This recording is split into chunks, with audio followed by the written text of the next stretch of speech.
There are franchises that seem cursed. No matter how hard they try, how much they invest, how many promises they make, they always run into the same curse. They can't get it right at the quarterback position. And if there's a fan base that understands this suffering, it's the Cleveland Browns. And now, in 2025, after millions wasted on Deshaun Watson, the Ohio team is considering Kirk Cousins. I need to take a deep breath to keep from exploding here. Yes, my friends. We're talking about Kirk Cousins, the eternal almost. The veteran who piles up statistics but disappears when the game is big. The one who plays well at 1 p.m. on Sunday but becomes a ghost in prime time. And yet, even with all this history, he is seen as an emergency solution for the Browns.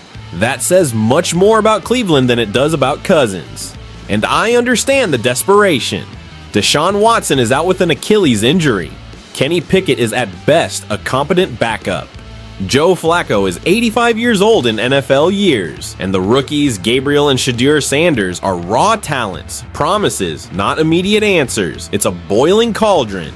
Andrew Berry and Kevin Stefanski know their time is running out, so what do? They think about betting everything on one last role, and that role is called Cousins. If you're enjoying this debate, make sure to subscribe to the channel, leave a like, and comment below. Is Kirk Cousins the solution or just another looming mistake? I want to know what you, Browns fans or not, think of this possible madness in Cleveland. Now let's get to what matters, the contract. Cousins is locked into a $180 million deal. That's right, and you want to put that salary on the shoulders of a team already suffocated by Watson's astronomical contract. Is this responsible management or desperation masked as boldness? Cleveland would have to perform financial gymnastics worthy of a circus to fit Cousins in. And all of this, why? For a QB who is 36 years old, coming off an injury, and who is currently on the bench behind a rookie in Atlanta. And here comes the most surreal point. The Falcons don't want to release Cousins. The guy isn't showing up for team activities, is clearly unhappy, but still, Atlanta is holding on. You know what that shows? That even his own team doesn't believe he's worth what he's getting, but they also don't want to hand him over on a silver platter to anyone. Now, tell me, you Browns fan, do you trust that Kirk Cousins will come to Cleveland, pound his chest, and lead this roster to the playoffs? In an AFC North with Lamar Jackson, Joe Burrow, and even the emerging CJ Stroud, do you really think Cousins will be the difference against these beasts? Or will he just be another body on the field, throwing checkdowns to Njoku and hoping the running game can solve it? The truth is hard, but it needs to be said. If the Browns make this trade, they will be shouting to the world that they have no plan, just panic. That they prefer to patch holes with an expensive, outdated player rather than trust their own rebuilding process. Can Kirk Cousins bring stability? He can, but he doesn't bring a future. And if Cleveland wants to break free from this endless loop of frustration,